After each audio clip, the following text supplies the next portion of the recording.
ಕಾಂಗ್ರೆಸ್ ಪಕ್ಷದಲ್ಲಿ nut Bolt tight ಮಾಡ್ತೀನಿ ಅಂತ ಹೇಳಿದ್ರು. ಆದರೆ ಅವರದ್ದೇ ಬಹಳ ಪ್ರಮುಖವಾಗಿರೋ ಕೊಂಡಿಗಳು ಇವತ್ತು ಕಳಚಿ ಬೀಳ್ತಾ ಇದೆ.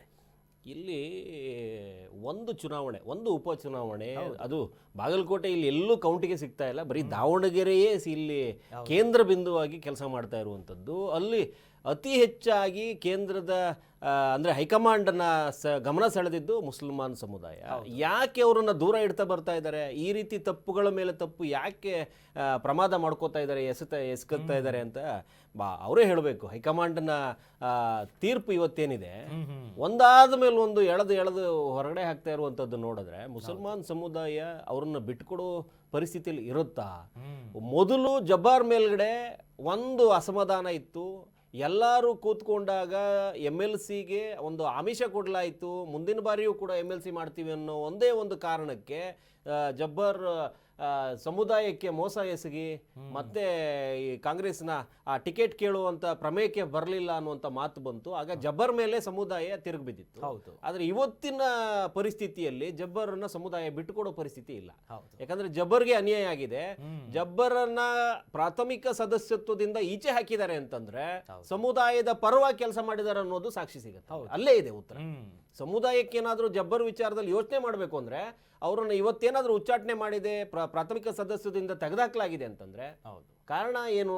ಪಕ್ಷದ ಪರವಾಗಿ ಟಿಕೆಟ್ ಕೇಳಿರೋದು ಸಮುದಾಯದ ಪರವಾಗಿ ನಿಂತಿದ್ದು. ಹೌದು, ಇದಕ್ಕೆಲ್ಲ ಮುಳುವಾಗೋದಕ್ಕೆ ಕಾರಣ ಆಯ್ತು. ಅಂದ್ರೆ ಸಮುದಾಯದ ಪರವಾಗಿ ನಮ್ಮ ಒಬ್ಬ ವ್ಯಕ್ತಿ ನಿಂತಿದ್ದಕ್ಕೆ ಪಕ್ಷದ ಪ್ರಾಥಮಿಕ ಸದಸ್ಯತ್ವದಿಂದ ತೆಗೆದುಹಾಕಲಾಗಿದೆ ಅನ್ನುವಂಥ ನಿಟ್ಟಲ್ಲಿ ಯೋಚನೆ ಮಾಡಿದ್ರೆ ಸಮುದಾಯ ಅವ್ರ ಪರವಾಗಿ ನಿಂತ್ಕೋಬೇಕು.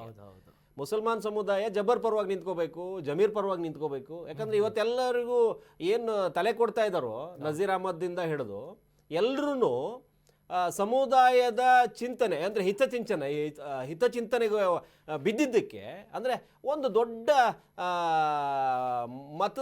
ಮತಗಟ್ಟೆ ಹೊಂದಿರುವ ನಮಗೆ ಒಂದು ಸಮುದಾಯದ ಮುಖಂಡರ ಅಡಿಯಲ್ಲಿ ಒಬ್ಬನಿಗೆ ಟಿಕೆಟ್ ಕೇಳಿ ನಿಂತ್ಕೊಂಡಾಗ ಇಡೀ ಸಮುದಾಯನ ಬದಿಗೆ ಸರಿಸಿ ಒಂದು ಕುಟುಂಬ ರಾಜಕಾರಣದ ಹಿಂದೆ ಕಾಂಗ್ರೆಸ್ ಬೀಳುತ್ತೆ ಅಂತಂದ್ರೆ ಇಡೀ ಸಮುದಾಯ ಯೋಚನೆ ಮಾಡ್ತಾ ಇತ್ತು.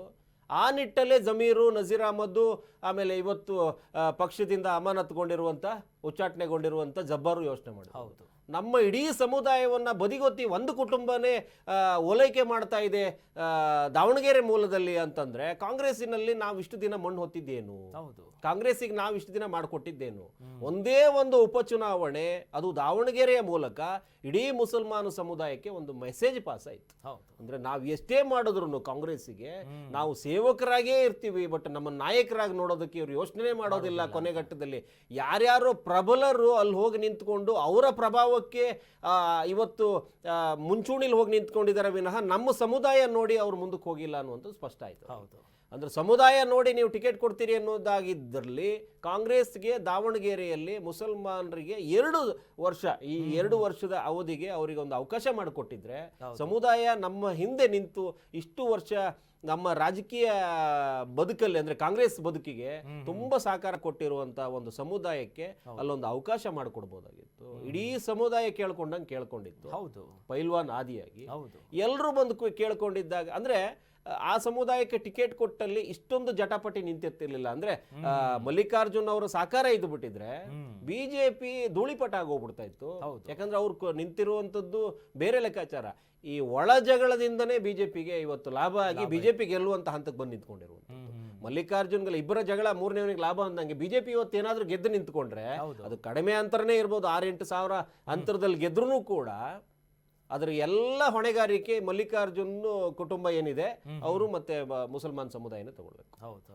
ನಿಮ್ಮ ಜಗಳದಿಂದಾಗಿ ಇವತ್ತು ಕಾಂಗ್ರೆಸ್ ಹೀನಾಯಮಾನ ಪರಿಸ್ಥಿತಿಗೆ ಬಂದು ನಿಂತ್ಕೊಂಡಿರುವಂಥದ್ದು, ಬೀದಿ ಜಗಳಕ್ಕೆ ಕಾರಣ ಮಾಡ್ಕೊಂಡಿರುವಂಥದ್ದು. ಜಮೀರ್ ಏನ್ ಮಾಡಿದ್ರು? ನೀನ್ ಇಲ್ಲಿ ಬಂದು ಏನಪ್ಪ ಮಾಡ್ತೀಯ ಅಂತ ಕೇಳಿದಾಗ್ಲೂ ಬಂದು ನಿನ್ ಮಗನ್ ಪ್ರಚಾರ ಮಾಡುವಂತ ಕೇಳಿದ್ರೆ ಅವ್ರಿಗೊಂದು ಸ್ವಾಭಿಮಾನ ಇರಲ್ವಾ? ಮಾಡಿದ್ರೆ ಅದಕ್ಕಿಂತ ಮತ್ತೆ ಬೇರೆ ಪರಿಸ್ಥಿತಿಗೆ ಹೋಗೋದಕ್ಕೆ ಸಾಧ್ಯನೇ ಇರಲಿಲ್ಲ ಅನ್ಸುತ್ತೆ ಜಮೀರ್ ಅಹಮದ್ಗೆ. ಜಮೀರ್ ಅಹಮದ್ ಒಬ್ಬ ಮನುಷ್ಯನಾಗಿ ತನ್ನ ವ್ಯಕ್ತಿತ್ವ ಉಳಿಸ್ಕೊಳ್ಳೋದಕ್ಕೆ, ತನ್ನ ಸ್ವಾಭಿಮಾನಕ್ಕೆ ಧಕ್ಕೆ ಬಂದಾಗ ಏನ್ ಮಾಡ್ಬೇಕು ಅದನ್ನ ಮಾಡಿದ್ರೆ. ಸಿದ್ದರಾಮಯ್ಯ ಅವರ ಕರೆಗೆ ಹೋಗೊಟ್ಟು ಅಲ್ಲಿ ಹೋಗಿದ್ದೇ ದೊಡ್ಡ ವಿಚಾರ ಅಂತ.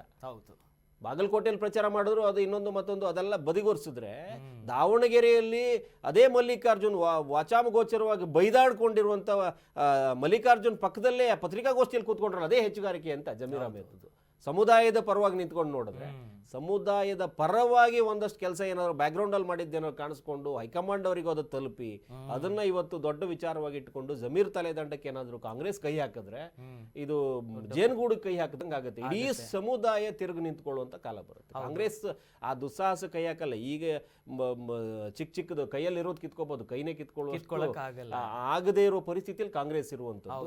ಇವತ್ತು ಜಬ್ಬಾರ್ ಅವರು ಮಾತನಾಡ್ತಾ ಹೇಳಿದ್ರು, ಯಾವಾಗ ಉಚ್ಚಾಟನೆಯೋ ವಿಚಾರ ಬಂತು ಆಗ್ಲೇ ಸ್ಪಷ್ಟಪಡಿಸಿದ್ರು, ಈ ಪಕ್ಷ ವಿರೋಧಿ ಚಟುವಟಿಕೆ ಬಂದಾಗ ಈ ಹಿಂದೆ ಶಾಮನೂರು ಅವರು ಸ್ವತಃ ಬಹಿರಂಗ ವೇದಿಕೆಯಲ್ಲಿ ಯಡಿಯೂರಪ್ಪನವರ ಪುತ್ರನ ಪರವಾಗಿ ಬ್ಯಾಟಿಂಗ್ ಮಾಡಿದ್ರು.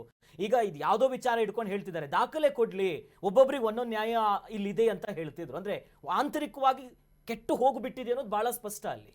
ಈಗ ಒಳಗಡೆ ಒಂದಷ್ಟು ಜಗಳ ಆಗಿರೋದಂತೂ ನಿಜ. ಈ ಚುನಾವಣೆ ಎಲ್ಲದಕ್ಕೂ ಸಾಕ್ಷಿಯಾಗಿರೋದು ನಿಜ. ಈ ನಡುವೆ ಇದರ ಲಾಭ ಎತ್ತೋದಕ್ಕೆ ಯಾರು ಇಲ್ಲಿ ಪ್ರಯತ್ನ ಪಡ್ತಾ ಇದ್ದಾರೆ ಅನ್ನೋದು ಸಮಾಜ ಅರ್ಥ ಮಾಡ್ಕೋಬೇಕು. ಈ ಜಟಾಪಟಿಯಲ್ಲಿ ಯಾರಿಗೇನಾಗ್ತಾ ಇದೆ, ಈ ಲಾಭ ತರೋದ್ರಲ್ಲಿ ಆ ಪಕ್ಷದ ಈ ಆಡಳಿತಕ್ಕೋಸ್ಕರ ಯಾರ್ಯಾರು ಏನೇನು ಮಾಡ್ಕೊಂಡು ಕೂತ್ಕೊಂಡಿದ್ದಾರೆ ಅವರ ನಿಟ್ಟಲ್ಲಿ ಯೋಚನೆ ಮಾಡೋದಾದ್ರೆ ಪೂರ್ತಿ ಅಲ್ಲೋಲ ಕಲ್ಲೋಲ ಆಗಿ ಕೂತ್ಕೊಂಡಿರೋದು ಸಾರ್ವಜನಿಕ ವಲಯ. ಯಾವುದೇ ಅಭಿವೃದ್ಧಿ ಕಡೆ ಗಮನ ಇಲ್ಲ. ಚುನಾವಣೆ ಸಂದರ್ಭದಿಂದ ಹಿಡಿದು ಅವರ ಏನು ಅಧಿಕಾರ ಹಂಚಿಕೆ ವಿಚಾರದಿಂದ ಹಿಡಿದು ಪ್ರತಿದಿನ ಜಗಳ, ಪ್ರತಿದಿನ ದೆಹಲಿ, ಪ್ರತಿದಿನ ಗಾಳಿ ಗುದ್ದಾಟ, ಗಾಳಿ ಕುಡಿಯಕ್ಕೆ ದೆಹಲಿಗೆ ಹೋಗೋದು, ಇದೇ ನಿಟ್ಟಲ್ಲಿ ಕೆಲಸ ಕಾರ್ಯಾಚರಣೆ ಆಗ್ತಾ ಇದೆ. ಅವರು ಒಲವು ವಿಶ್ವಾಸಕ್ಕೆ ತಗೊಳ್ಳುವಂಥದ್ದು, ಹೈಕಮಾಂಡ್ ವಿಶ್ವಾಸಕ್ಕೆ ತಗೊಳ್ಳುವಂಥದ್ದು, ಇದೇ ಚಟುವಟಿಕೆಯಲ್ಲಿ ಇದ್ದುಕೊಂಡು ಇವರು ಅಭಿವೃದ್ಧಿ ಶೂನ್ಯ ಅಧಿಕಾರವನ್ನು ಕೊಡ್ತಾ ಇರೋದು ಸರ್ಕಾರಕ್ಕೆ, ನಮ್ಮ ಸಾರ್ವಜನಿಕರಿಗೆ. ಈ ನಿಟ್ಟಲ್ಲಿ ಯೋಚನೆ ಮಾಡಿದ್ರೆ ಅವರೆಲ್ಲ ವಾಪಸ್ ಬರ್ಬೇಕೀಗ. ಮತ್ತೆ ಈ ಸಮುದಾಯದ ಜಗಳಕ್ಕೆ ಇದಕ್ಕೆ ಇನ್ನೊಂದು ತಿಂಗಳು, 2 ತಿಂಗಳು, 3 ತಿಂಗಳು ಹಿಂಗೆ ಹೇಳ್ಕೊಂಡು ಹೋಗ್ಬಿಟ್ರೆ ಎಲ್ಲವೂ ಶೂನ್ಯ. ಇವತ್ತು ರಾಜಣ್ಣ ತಲೆದಂಡ ಆಯ್ತು, ಗೋವಿಂದರಾಜ್ ತಲೆದಂಡ ಆಯ್ತು, ಇವತ್ತು ಜಮೀರ್ ತಲೆದಂಡಕ್ಕೆ ನಿಂತಿದ್ದಾರೆ. ಎಲ್ಲರೂ ಸಿದ್ದರಾಮಯ್ಯ ಅವರ ಅಕ್ಕಪಕ್ಕದಲ್ಲಿ ನಿಂತ್ಕೊಂಡಿರುವಂತ ಶೂರರೇ. ಹಾಗಾಗಿ ಎಲ್ಲೋ ಒಂದು ಕಡೆ ಇದು ಬೇರೆ ಕಡೆ ನೋಟ ಚೆಲ್ಲುತ್ತೆ, ಬೇರೆ ಬೇರೆ ರೀತಿ ಪ್ರಶ್ನೆ ಬರ್ತಿದೆ. ಅಂದ್ರೆ ಸಮರ್ಥ ಅವರು ಬಿ ಫಾರ್ಮ್ ಇಲ್ದೇನೆ ನಾಮಪತ್ರ ಸಲ್ಲಿಕೆ ಮಾಡಿದ್ರು, ಅದು ಪಕ್ಷ ವಿರೋಧಿ ಅಲ್ವಾ ಅಂತ ಒಂದಿಷ್ಟು ಪ್ರಶ್ನೆಗಳು ಶುರುವಾಗ್ಬಿಟ್ಟಿದೆ. ಅಷ್ಟೆಲ್ಲ ಮಾಡದ ನಂತರನು ಮತ್ತೆ ಅವ್ರಿಗೆ ಬಿ ಫಾರ್ಮ್ ಕೊಡ್ಲಾಯ್ತು.